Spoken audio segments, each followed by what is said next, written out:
El reloj marcaba las 7:17 de la mañana cuando la tierra comenzó a rugir bajo los pies de 20 millones de habitantes. El 19 de septiembre de 1985, la Ciudad de México tembló durante 90 segundos interminables que partieron la historia del país en dos, un antes y un después, que quedó grabado en la memoria colectiva con sangre, polvo y lágrimas.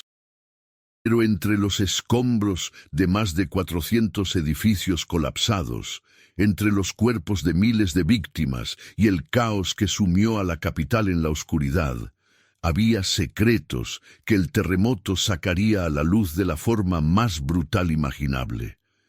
Esta es la historia de una investigación que comenzó con el derrumbe de un edificio de apartamentos en la colonia Roma y que revelaría una verdad tan devastadora como el propio sismo.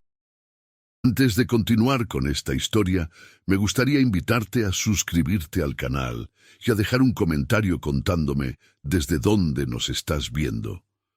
Tu apoyo es lo que hace posible seguir compartiendo estas historias que no deben olvidarse. Roberto Mendoza llevaba 30 años trabajando como inspector de construcción en la delegación Cuauhtémoc. A sus 52 años, había visto crecer la ciudad de manera desordenada, casi salvaje, con edificios que se levantaban en cuestión de meses, sin respetar las normas de seguridad que él mismo intentaba hacer cumplir.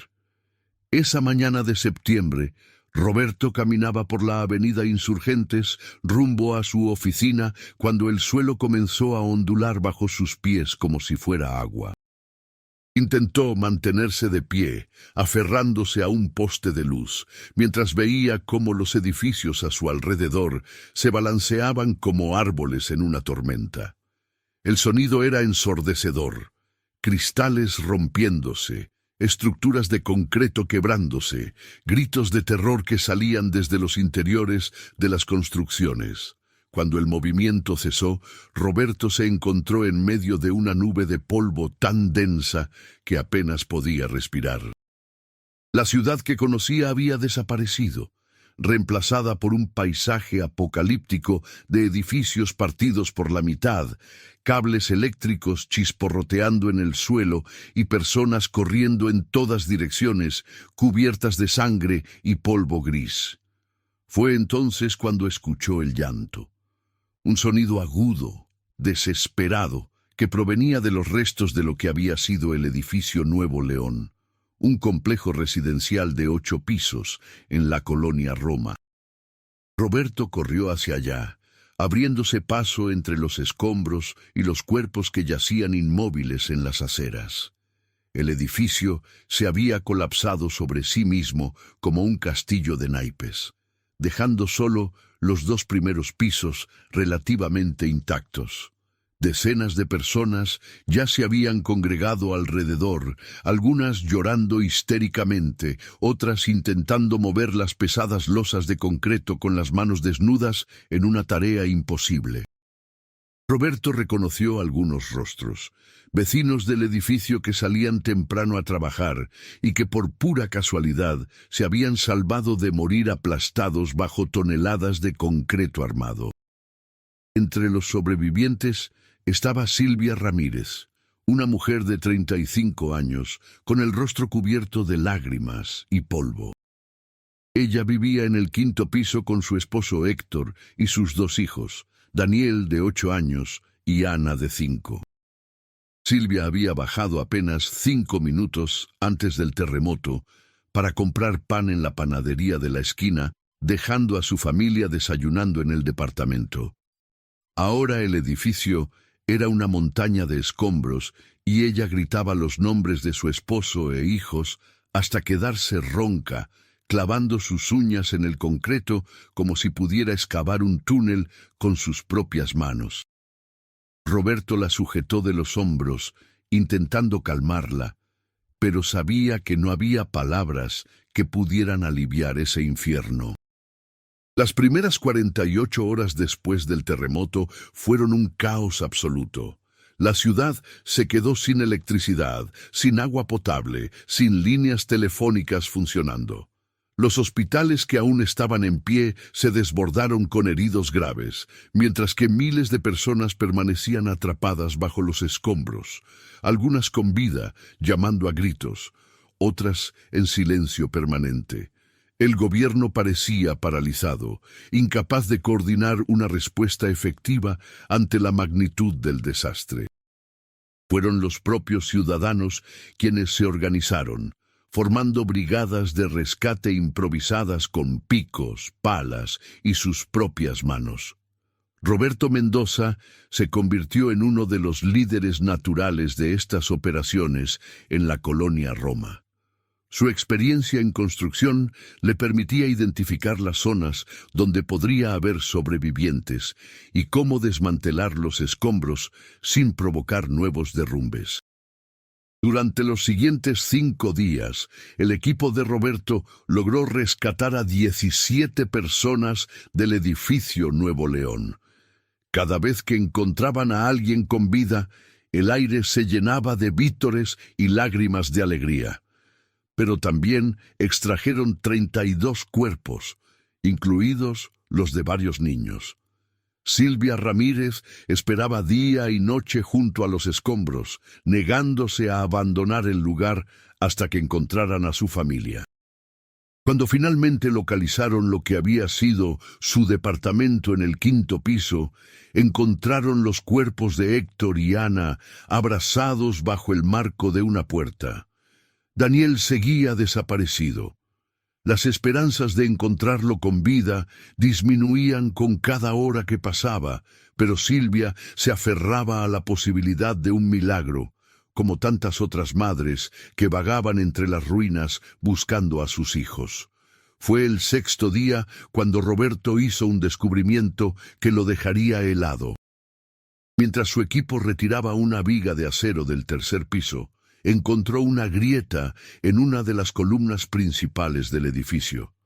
No era una fractura causada por el terremoto, sino una falla estructural preexistente, claramente visible incluso bajo las capas de polvo y concreto desprendido. Roberto acercó su linterna y examinó la columna con más detención. Lo que vio lo hizo sentir náuseas. El concreto era de pésima calidad, poroso y frágil, y la cantidad de varillas de acero en su interior era apenas la mitad de lo que exigían las normas de construcción. Rápidamente verificó otras columnas accesibles y encontró el mismo patrón: estructuras deliberadamente debilitadas, materiales de inferior calidad, un edificio construido para maximizar ganancias a costa de la seguridad de sus habitantes. Roberto sabía exactamente qué significaba ese descubrimiento. Alguien había falsificado los reportes de construcción, alguien había aprobado planos que no cumplían con las especificaciones mínimas, alguien había permitido que ese edificio se levantara sabiendo que era una trampa mortal, esperando a que la tierra se moviera. Y lo peor era que Roberto recordaba perfectamente ese edificio. Él mismo había participado en las inspecciones durante su construcción en 1978. El responsable de la obra había sido Constructora Hernández y Asociados, una empresa mediana, pero con buenos contactos en el gobierno de la ciudad. El ingeniero jefe del proyecto era Mauricio Hernández, un hombre carismático de 40 y tantos años, que siempre traía buenos tragos a las reuniones de supervisión y que tenía fama de ser generoso con los inspectores, que no hacían demasiadas preguntas. Esa noche, Roberto no pudo dormir. Estaba acampando en una tienda de campaña improvisada junto a cientos de damnificados en un parque cercano, pero su mente no dejaba de darle vueltas al mismo pensamiento. ¿Cuántos de los edificios colapsados eran como el edificio Nuevo León? ¿Cuántas de esas muertes no habían sido causadas por el terremoto en sí, sino por la codicia y la corrupción de constructores sin escrúpulos? Roberto Había pasado 3 décadas tratando de hacer su trabajo con honestidad en un sistema profundamente corrupto, pero nunca había imaginado que las consecuencias de mirar hacia otro lado pudieran ser tan devastadoras. Sabía que tenía 2 opciones: guardar silencio y dejar que las muertes del edificio Nuevo León se sumaran a la estadística impersonal del desastre natural, o denunciar lo que había encontrado y enfrentarse a personas muy poderosas que no dudarían en destruir su carrera o algo peor. A la mañana siguiente, Roberto buscó a Silvia entre las carpas de los damnificados. La encontró sentada sobre una manta raída, con la mirada perdida y sosteniendo en sus manos una fotografía arrugada de su familia. Cuando Roberto se acercó, ella levantó la vista con ojos vacíos, como si ya no le quedaran lágrimas. Roberto se sentó a su lado y le habló en voz baja, contándole lo que había descubierto en las columnas del edificio. Al principio, Silvia no pareció comprender, pero lentamente sus ojos comenzaron a enfocarse y su expresión cambió de dolor puro a algo más complejo, una mezcla de ira, incredulidad y una necesidad visceral de justicia.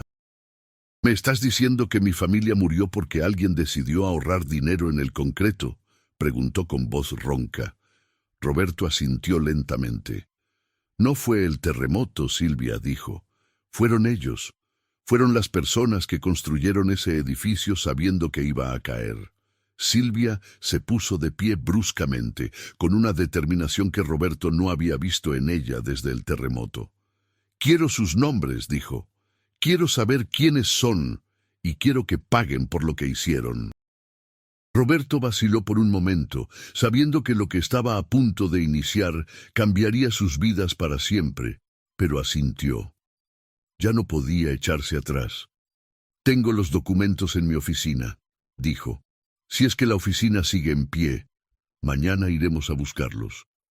Esa noche, Roberto y Silvia comenzaron a recorrer el campamento improvisado, buscando a otros sobrevivientes del edificio Nuevo León, compartiendo con ellos el descubrimiento de las columnas defectuosas.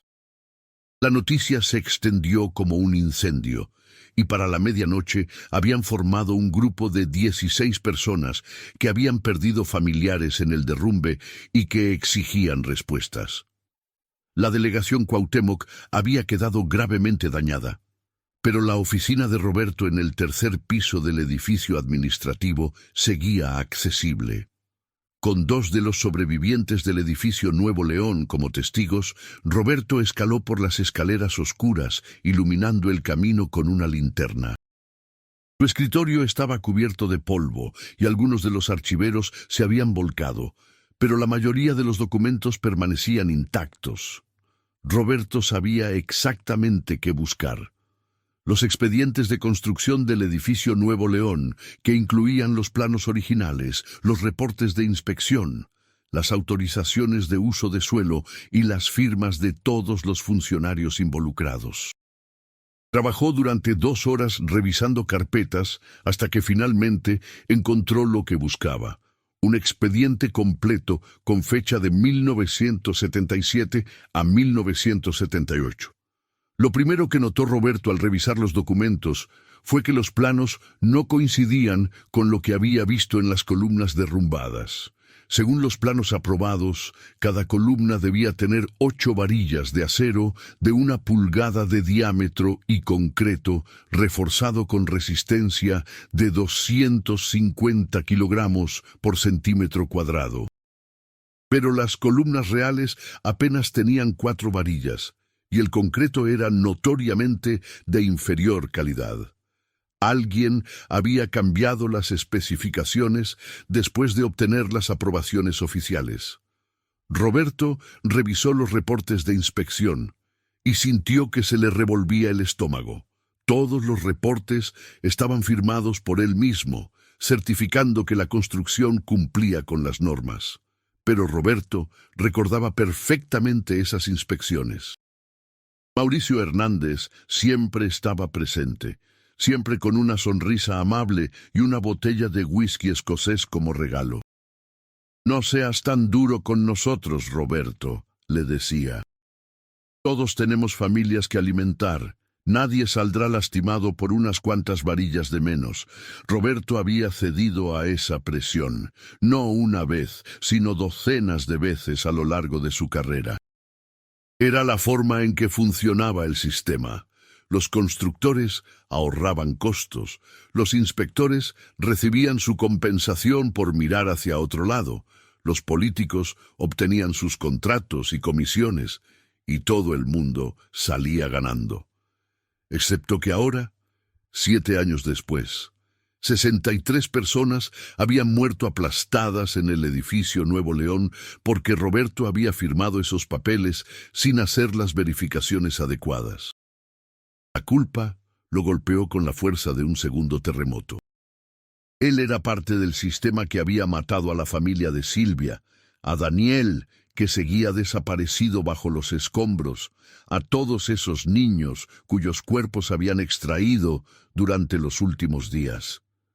Guardó los documentos en una bolsa de lona y bajó las escaleras con pasos pesados, sabiendo que lo que iba a hacer podría destruir su propia vida, pero que no tenía otra opción. Cuando Roberto regresó al campamento y mostró los documentos a Silvia y los otros sobrevivientes, el silencio fue absoluto. Nadie dijo nada durante largos minutos, mientras pasaban las hojas de mano en mano, tratando de entender el lenguaje técnico, pero comprendiendo perfectamente el significado detrás de cada firma, cada sello oficial que había certificado una mentira. Fue Silvia quien finalmente habló. «Necesitamos un abogado». Roberto negó con la cabeza. «Los abogados cuestan dinero que ninguno de nosotros tiene», dijo. «Pero hay otra forma. Hay una periodista que conozco, Patricia Salgado, trabaja para El Universal. Ella ha estado escribiendo sobre la corrupción en el gobierno de la ciudad. Si le mostramos esto, tal vez pueda hacer que la historia salga a la luz». «No será fácil», añadió. «Hay gente muy poderosa involucrada. Mauricio Hernández tiene conexiones con el PRI, con la oficina del regente, con los sindicatos de construcción. No van a quedarse de brazos cruzados».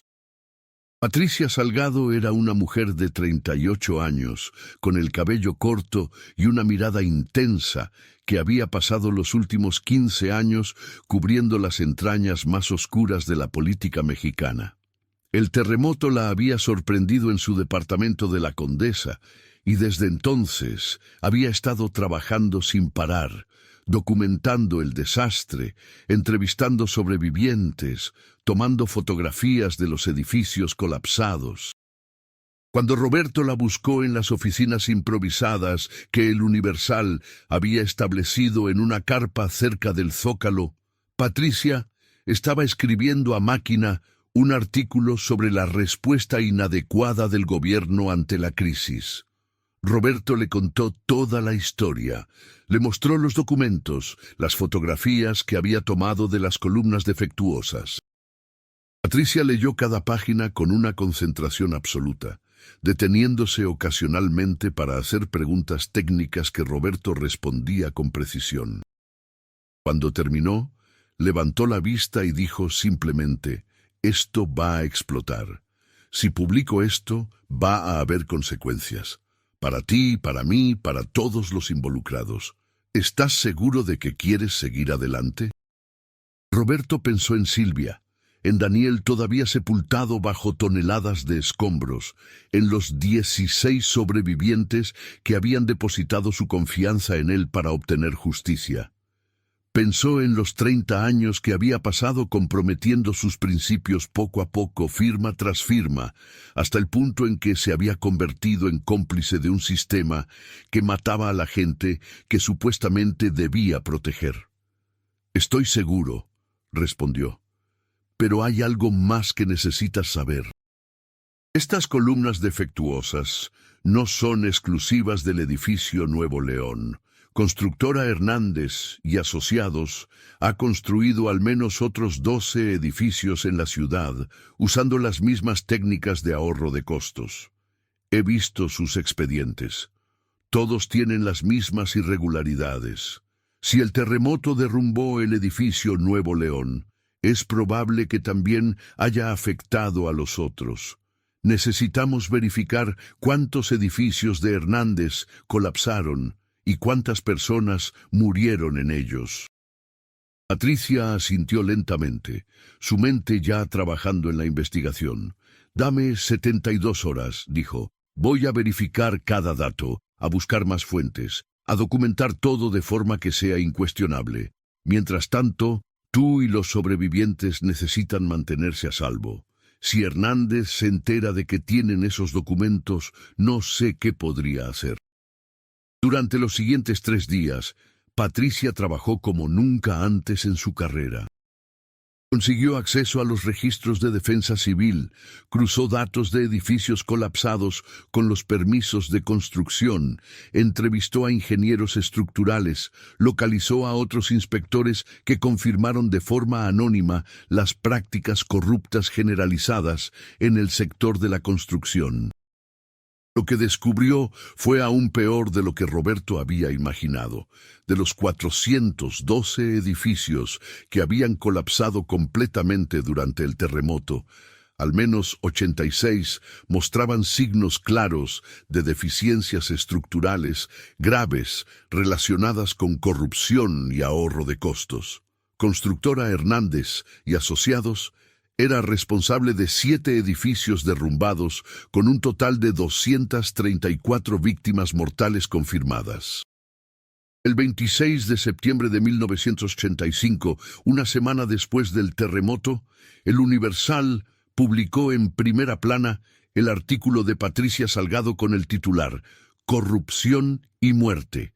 Cómo la codicia de constructores multiplicó las víctimas del terremoto». El artículo incluía fotografías de las columnas defectuosas, reproducciones de los documentos fraudulentos, testimonios de sobrevivientes y un análisis detallado de cómo el sistema de permisos de construcción estaba completamente corrompido. La reacción fue inmediata y explosiva. Miles de personas que habían perdido familiares en edificios colapsados comenzaron a exigir investigaciones sobre las construcciones. Los medios de comunicación internacionales recogieron la historia. El gobierno, ya abrumado por la crisis del terremoto y fuertemente criticado por su respuesta inadecuada, no tuvo más remedio que ordenar una investigación oficial. Pero la publicación del artículo también desató fuerzas oscuras. 2 días después de que el periódico saliera a la calle, Roberto fue abordado por 2 hombres en trajes oscuros mientras caminaba por el campamento de damnificados. No fueron violentos, pero el mensaje fue claro. Había cometido un error muy grave al hablar con la prensa, y todavía estaba a tiempo de rectificar. Si retiraba su denuncia y declaraba públicamente que se había equivocado en su evaluación técnica, recibiría 50,000 pesos y la garantía de que conservaría su trabajo y su pensión. Si se negaba, las consecuencias serían severas, no solo para él, sino también para su familia. Roberto tenía una esposa, 2 hijos adultos y 3 nietos. La amenaza era implícita, pero inconfundible. Esa noche, Roberto se reunió con Silvia y los otros sobrevivientes en una esquina oscura del campamento, lejos de oídos indiscretos. Les contó sobre el encuentro con los hombres de traje, sobre la amenaza velada contra su familia. Algunos de los sobrevivientes sugirieron que Roberto aceptara el dinero y se retirara de la investigación, que ya habían logrado suficiente al hacer pública la historia, que no valía la pena arriesgar más vidas. Pero Silvia se puso de pie y habló con una voz firme que no admitía réplica. Mi esposo murió, mi hija murió, mi hijo sigue sepultado bajo toneladas de concreto, y todo porque un hombre decidió que su ganancia era más importante que nuestras vidas. Si nos rendimos ahora, si dejamos que nos asusten y nos hagan callar, entonces murieron por nada. Entonces todo este sufrimiento no tuvo sentido. No voy a permitir eso. No voy a permitir que los hombres que mataron a mi familia se salgan con la suya. Sus palabras resonaron en el grupo, y uno por uno los sobrevivientes asintieron. Habían perdido demasiado para rendirse ahora. Roberto sintió que se le llenaban los ojos de lágrimas. «Está bien», dijo. «Entonces, seguimos adelante. Pero necesitamos protección. Necesitamos que esta investigación sea tan pública, tan visible, que no se atrevan a tocarnos». Patricia sugirió que organizaran una conferencia de prensa masiva, que invitaran a medios internacionales, que convirtieran la historia en algo imposible de silenciar. También contactó con abogados de derechos humanos que se ofrecieron a representar a los sobrevivientes de forma gratuita. La historia del edificio Nuevo León se convirtió en un símbolo de algo más grande. La rabia de una ciudad que había sido traicionada no solo por la naturaleza, sino por sus propios líderes. La conferencia de prensa se llevó a cabo el 3 de octubre en las instalaciones improvisadas de la Cruz Roja Internacional. Asistieron más de 50 periodistas. Cámaras de televisión de México, Estados Unidos y Europa, y cientos de damnificados que se enteraron del evento y vinieron a mostrar su apoyo. Silvia habló primero, contando la historia de su familia con una voz quebrada pero determinada. Luego, Roberto presentó la evidencia técnica, mostrando fotografías ampliadas de las columnas defectuosas, explicando en términos que cualquier persona pudiera entender cómo la corrupción había convertido edificios en tumbas. Finalmente, Patricia Salgado reveló los resultados de su investigación expandida, nombrando a otras constructoras, además de Hernández, que habían participado en prácticas similares, mostrando la red de funcionarios corruptos que habían hecho posible el fraude masivo. El impacto fue sísmico, en un sentido diferente pero igualmente poderoso que el terremoto original. La Procuraduría General de Justicia del Distrito Federal no tuvo más opción que abrir investigaciones formales contra Mauricio Hernández y otros constructores señalados. Varios funcionarios de la delegación Cuauhtémoc fueron suspendidos, incluyendo al jefe de Roberto, quien había estado recibiendo sobornos sistemáticos durante años. Pero el proceso legal sería largo y tortuoso. Mauricio Hernández tenía abogados caros y conexiones políticas profundas. Negó todas las acusaciones, argumentó que el terremoto había sido de una magnitud sin precedentes, que ningún edificio podía haber resistido. Contrató a ingenieros que presentaron reportes contradiciendo las evidencias de Roberto. Mientras tanto, la búsqueda de Daniel continuaba. Habían pasado 2 semanas desde el terremoto y las probabilidades de encontrar sobrevivientes se habían reducido prácticamente a 0. Pero Silvia se negaba a abandonar la esperanza. Cada mañana llegaba al sitio donde había estado el edificio Nuevo León, ahora acordonado como escena de crimen, mientras los peritos forenses trabajaban metódicamente entre los escombros. Roberto la acompañaba, sintiendo que era lo mínimo que podía hacer después de haber fallado tan profundamente en su deber de proteger a esas personas. El 7 de octubre, 18 días después del terremoto, los trabajadores encontraron una cavidad en lo que había sido el 4º piso. Dentro, protegido por una combinación milagrosa de vigas caídas que habían creado un espacio triangular, estaba el cuerpo de Daniel. Había sobrevivido varios días. Eso era evidente por los envases vacíos de jugo que se encontraron junto a él. Pero finalmente había sucumbido a la deshidratación y las heridas internas. Cuando le entregaron el cuerpo de su hijo, Silvia no gritó ni lloró. Simplemente lo abrazó durante largo rato, acunándolo como cuando era bebé, susurrándole palabras que nadie más pudo escuchar. Luego levantó la vista hacia Roberto y le dijo con una calma escalofriante: «Prométeme que no van a salirse con la suya. Prométeme que los vamos a llevar a la cárcel». Roberto asintió, sin palabras, sabiendo que esa promesa podría ser imposible de cumplir, pero decidido a intentarlo con cada fibra de su ser. Los meses siguientes fueron una batalla legal y mediática agotadora. La investigación oficial reveló que las prácticas corruptas en el sector de la construcción eran endémicas, involucrando no solo a empresas privadas, sino también a proyectos gubernamentales. El gobierno, presionado por la indignación pública y la atención internacional, implementó nuevas regulaciones de construcción más estrictas y creó el Centro Nacional de Prevención de Desastres para mejorar la preparación ante futuros sismos. Pero estas reformas llegaban demasiado tarde para las miles de personas que habían muerto bajo edificios que nunca debieron colapsar. En febrero de 1986, 5 meses después del terremoto, Mauricio Hernández fue formalmente acusado de homicidio culposo y fraude. La evidencia presentada por la Fiscalía incluía los documentos que Roberto había recuperado, análisis forenses de las estructuras colapsadas, testimonios de trabajadores de construcción que habían sido forzados a usar materiales de inferior calidad, y registros bancarios que mostraban pagos sospechosos a funcionarios públicos. El juicio comenzó en abril y se extendió durante 8 meses tensos.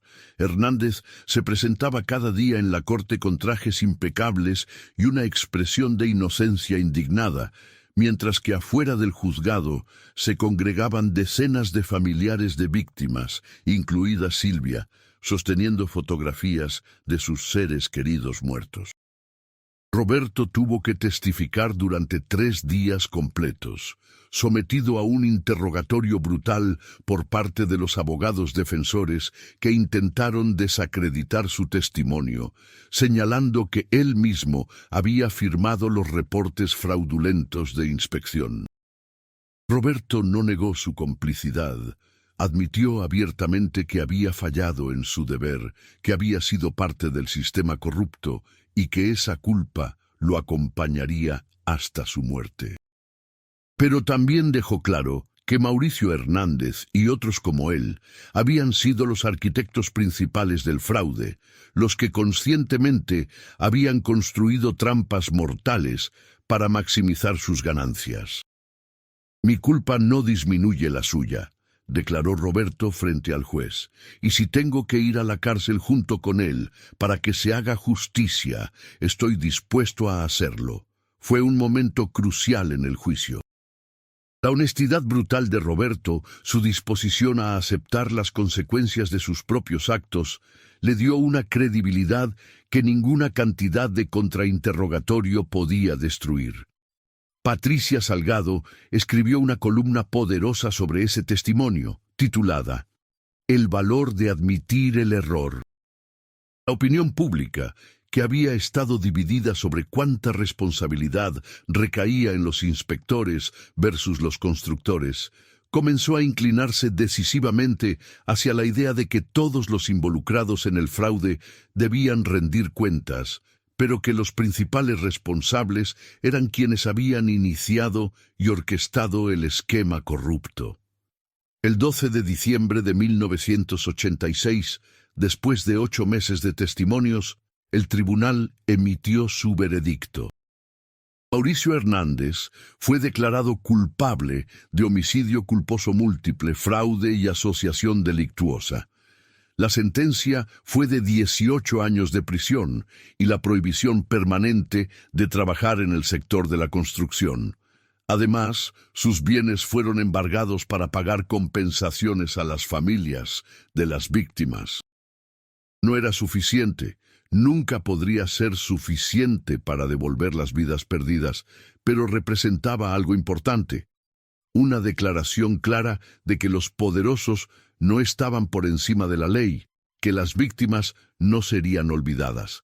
Roberto también enfrentó consecuencias. Fue suspendido de su puesto como inspector y sometido a un proceso administrativo que resultó en su destitución sin derecho a pensión completa.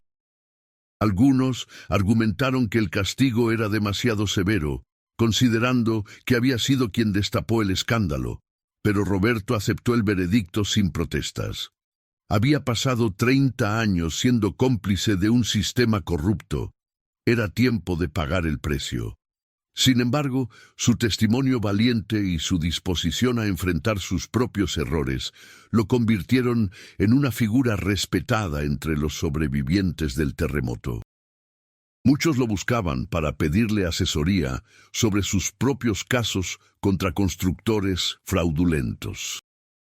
Silvia usó la compensación que recibió del embargo de bienes de Hernández para establecer una fundación dedicada a ayudar a otras familias afectadas por el terremoto.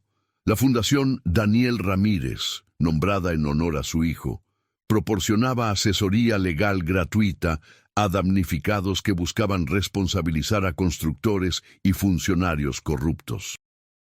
Durante los siguientes años, la Fundación ayudó a procesar más de 40 casos similares al del edificio Nuevo León, logrando sentencias condenatorias en 23 de ellos. Silvia se convirtió en una activista incansable por los derechos de las víctimas de desastres y por la transparencia en el sector de la construcción. Su dolor nunca desapareció, pero encontró una forma de canalizarlo hacia un propósito que honraba la memoria de su familia.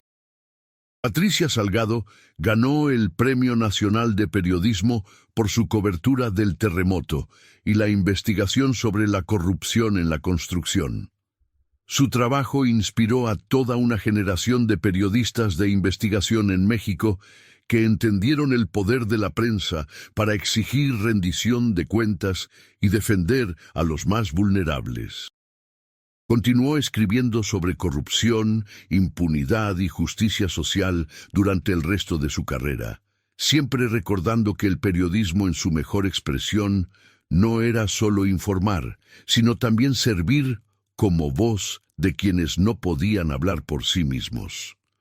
Los años pasaron y la Ciudad de México se reconstruyó lentamente. Los edificios nuevos se construyeron con estándares mucho más rigurosos, los códigos de construcción se actualizaron, los sistemas de respuesta ante emergencias mejoraron dramáticamente. El terremoto de 1985 había sido una catástrofe sin precedentes, pero también había sido un catalizador para cambios fundamentales en la forma en que la sociedad mexicana se organizaba y exigía responsabilidad a sus líderes. La solidaridad espontánea que surgió entre los ciudadanos durante los días posteriores al sismo, la forma en que personas comunes se convirtieron en héroes al rescatar a sus vecinos, la voluntad de la gente de organizarse cuando el gobierno falló. Todo eso quedó grabado en la memoria colectiva como prueba de la resiliencia y el carácter del pueblo mexicano. Roberto Mendoza vivió el resto de sus días de forma modesta, trabajando ocasionalmente como consultor en seguridad estructural para organizaciones no gubernamentales. Nunca se perdonó completamente por su papel en el sistema corrupto que había costado tantas vidas, pero encontró una medida de paz al saber que su decisión de hablar, de exponer la verdad a pesar de las consecuencias personales, había hecho una diferencia real.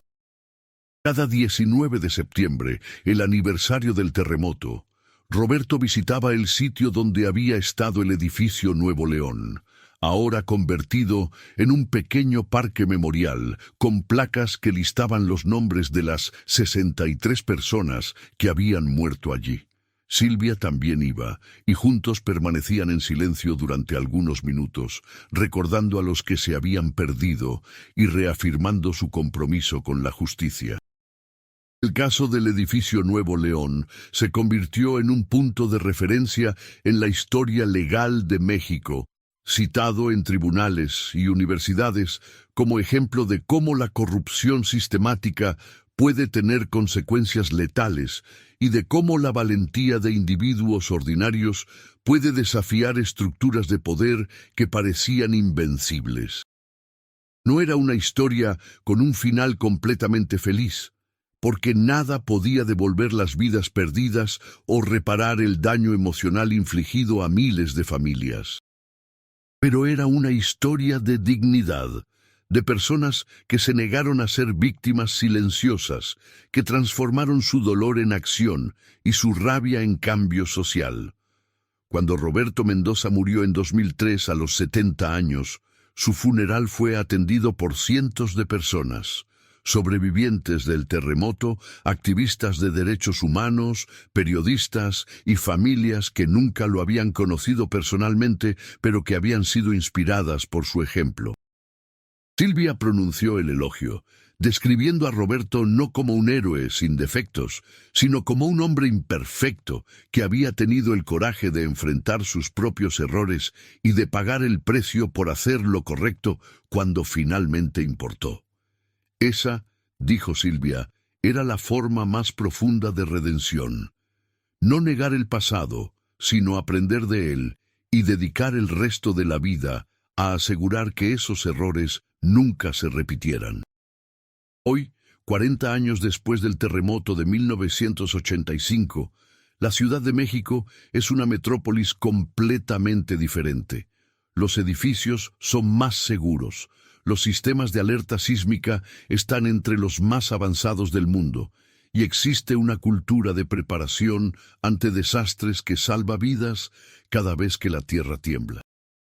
Pero en los parques y plazas de la ciudad, en las escuelas y los hogares, las historias del terremoto se siguen contando. Se habla de los topos, los rescatistas voluntarios que excavaron con sus manos desnudas. Se habla de la solidaridad que unió a millones de personas en un solo propósito. Y se habla de personas como Roberto Mendoza y Silvia Ramírez, que transformaron una tragedia en un momento definitorio en la lucha por la justicia y la transparencia. La historia del edificio Nuevo León es un recordatorio de que los desastres naturales no son solo actos de la naturaleza, sino también reveladores de las fallas humanas, la codicia, la corrupción, la indiferencia, pero también es un recordatorio de la capacidad humana para el coraje, para la verdad, para la solidaridad que trasciende las diferencias y une a las personas en su humanidad compartida. El terremoto de 1985 cambió para siempre a México, no solo por la destrucción física que causó, sino por la transformación social que provocó. Una nación que aprendió a exigir más de sus líderes, a confiar en la fuerza colectiva de su gente y a nunca olvidar a aquellos que se perdieron en el camino.